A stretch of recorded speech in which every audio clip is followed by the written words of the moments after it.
Hello, this is Lafayette Faust. A few weeks back, I was fortunate enough to be a guest on the Cryptids of the Corn podcast. Justin and Jay are the hosts, and they discuss all things cryptid, such as Bigfoot and dogmen, as well as the occasional paranormal entity. They allowed me and my art director Chris Goins to come on the show and discuss our paranormal experiences. They were gracious in allowing us to promote Nevermore Hollows and Black Sheep Studios. As a way of saying thank you to Justin and Jay, I wrote them into the Nevermore Hollows universe. When I asked them what beast they'd like their characters to battle, without hesitation they said, Snallygaster. Well, I had no idea what the heck a Snallygaster was, but after doing research, it became clear that this is a monster that seems custom-made for Nevermore Hollows. So, with all this being said, I hope that you give their podcast a listen. As for Justin and Jay, I hope you enjoy the adventure I put you two into. So, with that being said, I invite you to sit back, turn on a light, and prepare yourself.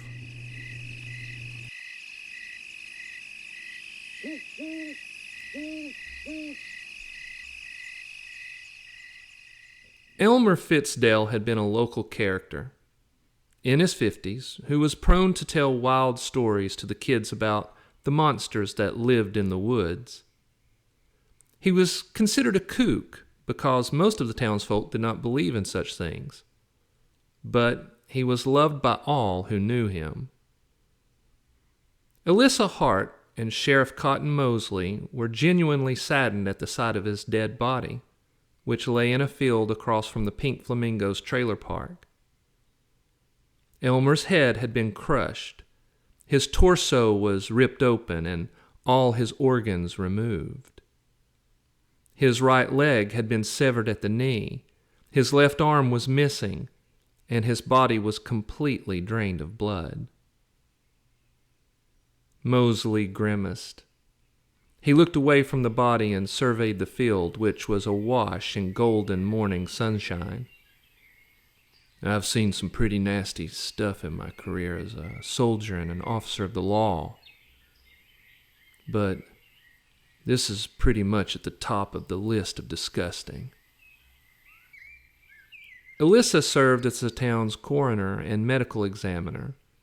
She was 50, with red hair and kind eyes. She too was accustomed to gruesome scenes, and she was also moved by the condition of Elmer's body. So, who found him? Nobody, Mosley grunted. Mrs. Gilmer, who lives in the trailer closest to the road, she heard him screaming about an hour ago and called it in. I sent a deputy over to talk to her to try to get more information. So, what are you seeing here? Alyssa knelt for closer inspection of the body. The head seems to have been crushed, not bashed. The stomach is sliced open, not ripped. Look at the wound on his knee. It's as if his leg was pinched off. Same with his missing arm. Mosley was a man of average height, but the confidence with which he carried himself made him seem taller and more imposing. He tilted back his Stetson and glanced across the field to the forest. So, you think this was a person that did this? No, Alyssa said. While the wounds seemed deliberate and clean, I don't think it was another human that did this. Okay, it's not human, but too clean a kill for a wild animal, Cotton said. You're thinking something paranormal. Alyssa glanced up at Cotton and nodded. Yeah, that's my guess. Damn, Cotton growled. Most of the townsfolk were in the dark about Nevermore's secret war against the paranormal. He wanted to let everyone know, but he was afraid of what would happen if the truth got out. He wasn't worried about what the townsfolk would do. He trusted most of them. He was more concerned about the various secret government entities that would swoop down on them. His years as a soldier had taught him to not trust big government. But he also knew that the creatures that had taken up the residence in the area were more of a threat than any human could be. He made it his mission to kill every monster he could before the body count got too high. Elissa carefully leaned over Elmer's body. "Look at these marks on the skin around his stomach." Cotton knelt beside her so he could get a better look. The flesh was peeled back, exposing the cavity, which was missing all the internal organs. But on the skin around the gaping wound were small circular bruises. "What do you make of them?" he said. Elissa took a moment to consider her answer. "They look like they were made by the suckers on the tentacles of an octopus or a squid." Cotton nodded thoughtfully. "I see what you mean. And if you look at how they're spread out across what's left of his torso, you can see that there's a clear pattern." Elissa saw it now that she too had accepted the premise for what they might be. "Yeah, it looks as if 2 tentacles were wrapped around his right ribs, the other 2 around his left. I bet they were used to pull him close, then something sharp sliced open his stomach and scraped out his organs." They both stood and looked around the field. "You're saying we're dealing with an octopus or a squid?" Mosley said. "I know we're in a coastal town, but the ocean is 10 miles to the east of us. There's no way a squid or an octopus made it this far." Elissa shrugged. "We've seen some crazy creatures over the years, Cotton. Why would this case be any different?" Cotton grunted. "This shit just keeps getting stranger. Should we call Tiberius in on this one?" Tiberius Poe was a local detective who specialized in cases that science and logic could not explain. Before she could answer in the affirmative, the deputy who had been interviewing Mrs. Gilmer arrived on the scene. She parked at the edge of the field, got out of the cruiser, and headed their way. Her name was Levita Rose. She was a 30-year-old black woman who knew about the town's secret. She was pretty, even in uniform, with dark skin and a bright smile. She was respected by the other deputies, and Cotton trusted her. She walked up, careful not to contaminate the scene. She curled up her nose at the sight of Elmer's corpse. "Ugh, that's terrible." "What did you find out?" Cotton asked. Levita shook her head. "Not much. Mrs. Gilmer says she heard Elmer screaming, and she also heard what she described as the sound of an eagle, like when it calls out. I interviewed a couple other folks, but one said that the sound was more like a giant snake.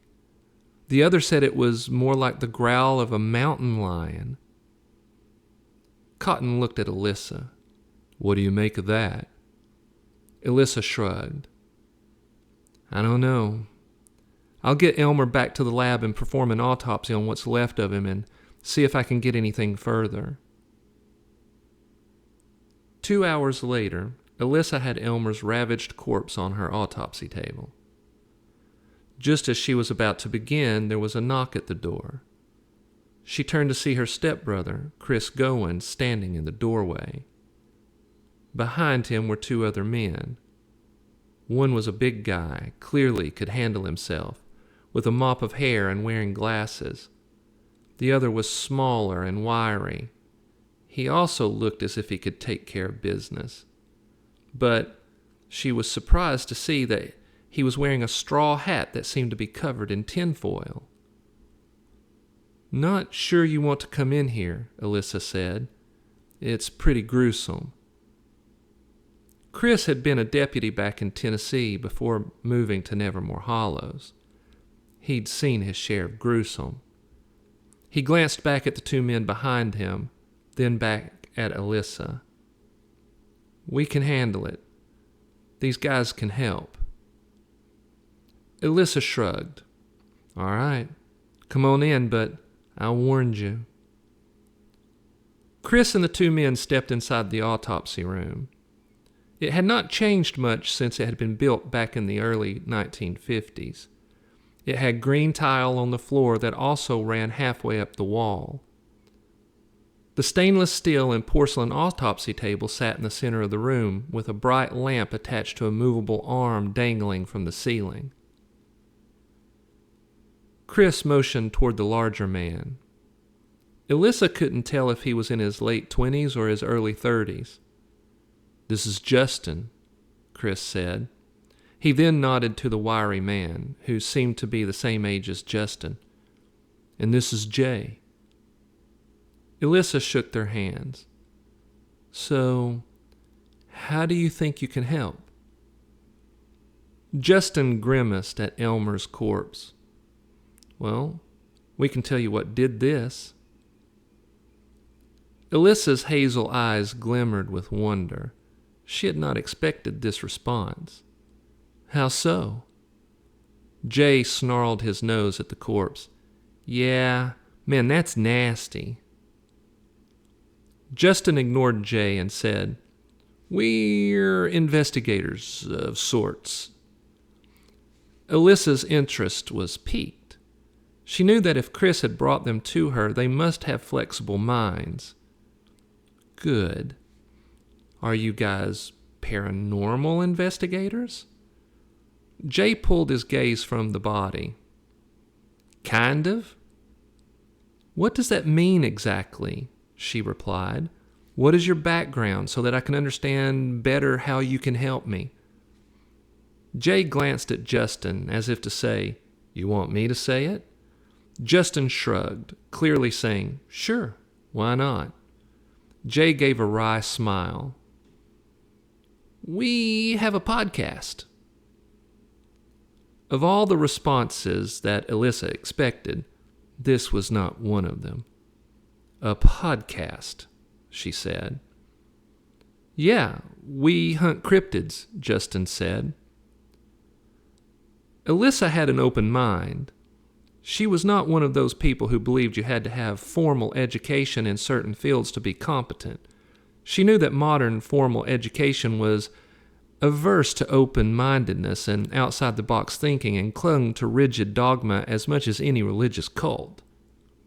The result was that new ideas were stifled and progress slowed.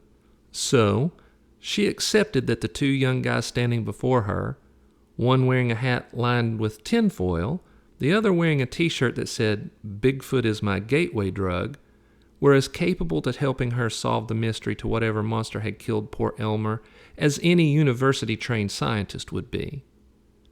Okay, I buy it. What is the name of your podcast? She asked. Justin smirked. Cryptids of the Corn. I love it, Alyssa said. Is that a play on Children of the Corn? Jay shrugged. Kinda, but more so that where we live, there's a crap ton of cornfields. Alyssa chuckled. Fair enough. So, gentlemen, have you ever seen a dead body?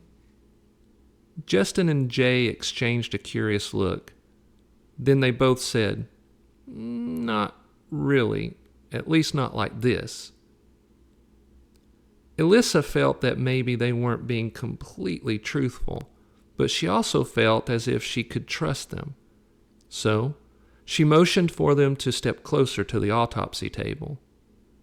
She flipped on the overhead light and pulled it over the body so they could see better.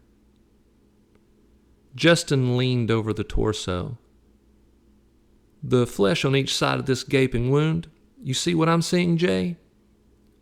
Jay nodded. Yeah, tentacles. Correct, Justin said. And from the throat down to the groin looks sliced, not ripped or chewed. Jay again nodded. Yeah, something sharp did that and ate all his organs. His skull is crushed, Justin said. Looks like by powerful hands. Seems obvious to me, Jay replied. He snarled his nose at Elmer's milky dead eyes that had bulged from their sockets. Justin maneuvered around the table to get a better look at Elmer's leg. This is a clean slice right below the knee. Probably the same thing used to slice open his stomach, Jay said. Justin brushed back strands of his curly hair from his eyes. Yeah, the same with his missing arm, clean slice at the shoulder. Yep, and all of his blood was completely drained, Jay replied. Alyssa watched their interaction during the examination of the corpse with a wry smile. They were methodical, yet it lacked the dry medical or stuffy scientific feel. Instead, the whole scene was respectful, but quirky. So, what are we dealing with here? She asked. She couldn't help herself and playfully said, An octopus with a machete? Both men leaned close over the body, giving it a final look. Then they straightened, and at the same time they said, Snallygaster. Alyssa had come to realize that the monster realm was immensely diverse. There were your classic werewolves and vampires and witches, but she had also personally performed autopsies on snake people whose hearts grew eyes and legs and had chased her around the lab. She had seen a creature that was part human, part toad, that ripped the heads off its victims and turned them into gruesome jack-o'-lanterns. She had seen demon-possessed pigs and fought monsters that were literally so undefinable that she simply called them nubs. But upon hearing what Justin and Jay told her, she could only say, What the hell is a snallygaster? You want me to take this one, Jay? Justin said. Sure, Jay replied. Justin cleared his throat. A snallygaster is part lizard, part bird. It has very sharp beak and tentacles that protrude from its mouth. Alyssa tried to picture what this would look like in her head, but couldn't quite make it out. Chris handed her his phone. Here you go. I drew a picture of one and saved it on my phone. Alyssa took his phone and looked at the creature. It looked exactly how Justin and Jay had described it. It had the body of a large lizard and 2 large feathery wings on its back. It had a razor-sharp beak and 4 tentacles writhing from its mouth. How does it eat with those tentacles in its mouth like that? She asked. Nobody knows for sure, Chris said. There seems to be more lore than real sightings, but we think that the tentacles retract into the throat so that it can use its beak, and its throat must be structured in a way that it keeps the esophagus clear so that it can swallow its prey. Alyssa hated that a man had lost his life, but she felt intellectual excitement well up inside her at the idea of such a strange creature. Chris has probably already told you that he and I are putting together a database on all the monsters and strange beasts that inhabit Nevermore Hollows. We're calling it a survival guide to Nevermore Hollows, Chris said. We're waging war here in Nevermore, and not just against cryptids like this snallygaster, but against beings from the spirit realm, and they're all evil. Alyssa nodded. All right, boys, you're the pros. How do we kill this thing? Justin shrugged. Don't know. Yeah, Jay said. There's been sightings throughout history, but as far as we can tell, nobody ever killed one, at least not on record. Gotcha, Alyssa said. It looks like we will be the first to kill one then. Where do we start our search for it? The lore is that they prefer deep forests and mountains, Justin said. Chris grunted thoughtfully. Well, Nevermore is surrounded on 3 sides by Dunwich Forest, which is some of the deepest, darkest forests in the world, but there's hundreds of thousands of acres, so where do we begin? I say we start looking in the forest closest to where the body was found, Jay said. All right, that sounds good to me, Alyssa replied. It was late afternoon when they got back to the field where they had found Elmer's body.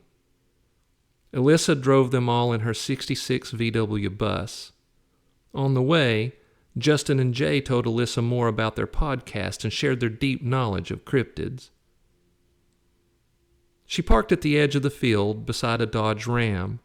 "Oh, Lord," she said. "This guy's a yahoo. He sees himself as a warrior, though he didn't make it through basic training as a Marine. He's a hothead who's always trying to start some drama." They got out of the van and walked toward a man in his 30s who was dressed in camouflage and loading a rifle. He had a scraggly beard, and his every movement revealed his conviction that he was the alpha male. "Carl," Alyssa said, "what are you doing here?" Carl took a long moment to size everyone up. He then glared at Jay's tinfoil hat. As Alyssa expected, he finally decided that he was far manlier than Justin, Jay, and Chris, then smirked at Alyssa. "I'm here to kill the sumbitch that got Elmer." Chris knew that Carl's redneck bravado was going to go sideways if they weren't careful. "What do you think it was that killed him?" he asked. "What I done heard was that he was messed up pretty bad," Carl said. He spat a stream of black juice from the tobacco in his cheek. "Some asshole done knifed him up at a bar last night, then dumped his ass here. Then a bear ate him up after that." Justin and Jay were amazed at how far off from the truth Carl was. "Yeah, that ain't even close to the facts," Jay said. Carl nodded at Justin. "Why the hell you bring a spear to hunt a bear?" Justin held up a large wooden spear with a sharp tip. "This isn't just any kind of spear. It's a Bigfoot spear." Jay held up a massive claw that appeared to have been cut from some animal. It was tied to a short handle with the claws flared out. "And I brought my wampus cat claw." Before Carl could make a belittling remark, Alyssa said, "I'm here on official business. We're looking for anything further that can shed some light on what happened to Elmer. It would be best if you just leave and let us do our job." Carl stood straighter. He was tall, and it was clear that he was used to people mistaking his height and his redneck bravado for might and righteousness. "You do what you feel you need to do, Missy. I'm going to track down that bear, kill it, and then I'm going to find the asshole who knifed up Elmer, and then I'm going to make him pay." Before Alyssa could object, Carl slung his rifle over his shoulder and strode off into the field. Alyssa exchanged a frustrated glance with Chris, Justin, and Jay. Then they collectively decided to follow Carl, not because he was worthy of their trust, but because they knew they'd likely have to save the idiot's life. Carl glanced over his shoulder, saw them following, and stood even straighter, his steps becoming more of a march, as if he were leading a platoon of soldiers into battle. When they were about 30 yards from the tree line, Chris noticed an unusual feather sticking up from the grass. "I've never seen a feather that large before," he said, pointing. "Could that be from the snallygaster?" They stepped closer and noticed that the feather was about 2 feet long and glimmered black and brown and green with flecks of red. Carl strode a few yards further, then turned and gave them a frustrated look. "It's a bear we're looking for, not some damn bird. Let's go. I want to bag this bastard before it gets dark." Ignoring Carl, Alyssa said, "This would be perfect camouflage in the forest around here. This thing could be nearly invisible while inside the forest." Justin pointed to a thorn bush just inside the tree line. "There's another feather over there. I think it's from the snallygaster. It seems like we're on the right path." Carl gave them his best General Patton grimace. "Of course we're on the right path. I know what I'm doing. Come on." He turned and strode off into the forest. In addition to the spear and the claw, Justin and Jay both carried sidearms. Chris had a shotgun slung over his shoulder and a machete in a sheath on his belt. And Alyssa had a rifle. Justin and Jay took the lead with Alyssa behind them and Chris bringing up the rear, and they followed Carl into the forest. The bright afternoon sun was dramatically dampened by the towering trees. It seemed as if twilight had fallen upon them. They stopped for a moment to let their eyes adjust to the gloom. "This thing's going to be difficult to spot," Jay said. They moved further into the woods. They heard the calls and songs of various birds and the rustle of what they hoped were squirrels in the trees. 20 minutes passed with no sign of the snallygaster. Then, just when Chris was about to suggest they change their heading, he spotted another feather on the ground in a shaft of light. Justin plucked the feather from the ground and glanced around. He was about to speak when something fell from the trees above and landed in front of them. "Shit!" Chris said, as everyone jumped back from the massive body that lay at their feet. It was covered in thick black fur. "What is that?" Alyssa asked. "It's a black bear," Carl said. He tried to hide the shaking in his voice by speaking louder and with more authority. "Or what's left of it. It's missing its head and both its hind legs, and all its organs are gone. What the hell could do that to a bear that size?" From above them came a soul-slicing hiss that ended in a rumbling, chittering growl. They all looked up to see the snallygaster sitting on a thick branch that snaked above them. The beast was easily 10 feet long from head to writhing tail. What the hell is that thing?" Carl said, his voice now shrill with fear. He dropped his gun and turned to run. The snallygaster raised its head and gave a loud cry that was a terrifying mixture of snake and large cat. Then the massive feathered wings on its back spread wide and it launched itself from the tree and swooped down. It snatched Carl, digging its talons into his torso. The snallygaster flew back up into the canopy, out of sight, Carl's screams echoing through the forest. Thick droplets of blood rained down.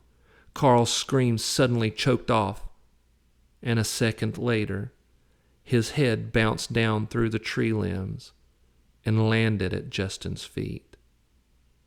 Justin raised his pistol and fired 3 quick shots up into the area where the snallygaster took Carl. At least one of the rounds must have hit the beast because it screamed in rage. Then it burst from the canopy and headed straight for Justin. Chris raised his shotgun, which was loaded with slugs, and fired off a shot. The slug tore through the snallygaster's left wing. A mass of bloody feathers fell to the ground. Though now injured and angry, the snallygaster continued toward Justin. Alyssa pushed him out of the way. The snallygaster landed where Justin would have been, roared in rage, and reached out with one of its foreclaws and snatched Alyssa by the arm. Jay put 3 rounds from his pistol into the beast's torso. It kept hold of Alyssa, but turned its attention to Jay.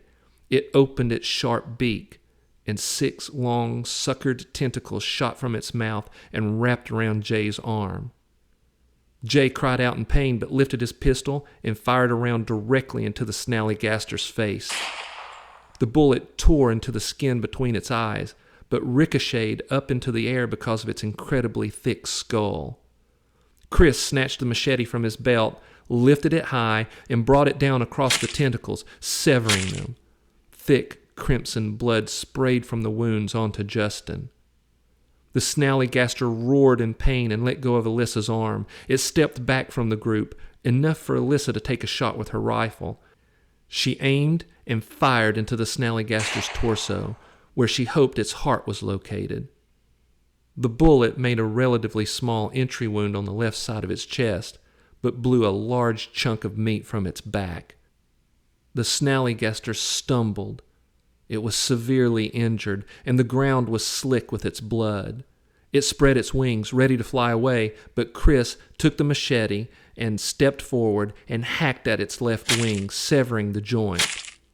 Justin stepped forward and plunged his Bigfoot spear into its stomach. Jay saw his chance and ran in and raked the wampus cat claw across the beast's neck, leaving deep, bloody gashes. The snallygaster stumbled back, bleeding from the ghastly wounds. It was losing strength, but it was still deadly dangerous. Chris and Alyssa ran out of ammo just as Justin and Jay each slammed a fresh magazine into their guns. They exchanged a knowing look, took aim, and they pulled their triggers a half-second apart. Justin's round slammed through the snallygaster's right eye, and Jay's round tore through its left eye. The bullets rattled around its thick skull, scrambling its brain. The snallygaster rose up in a final act of defiance, tried to scream in rage, but only let out a death rattle, and fell back onto the ground. Alyssa inspected her arm that the snallygaster had grabbed. It was badly bruised, but not broken. She looked at Justin and Jay and said, "Well, that was an impressive move." Chris stepped over to the snallygaster, raised the machete high, and brought it down on its neck, severing its head. He turned to the group and said, "I'm just making sure the damn thing is dead." They stood there for a moment, in silence, each of them thanking God that they had been victorious. Then Jay said, "You know what? Killing cryptids makes me hungry." Justin pulled his spear from the snallygaster's body.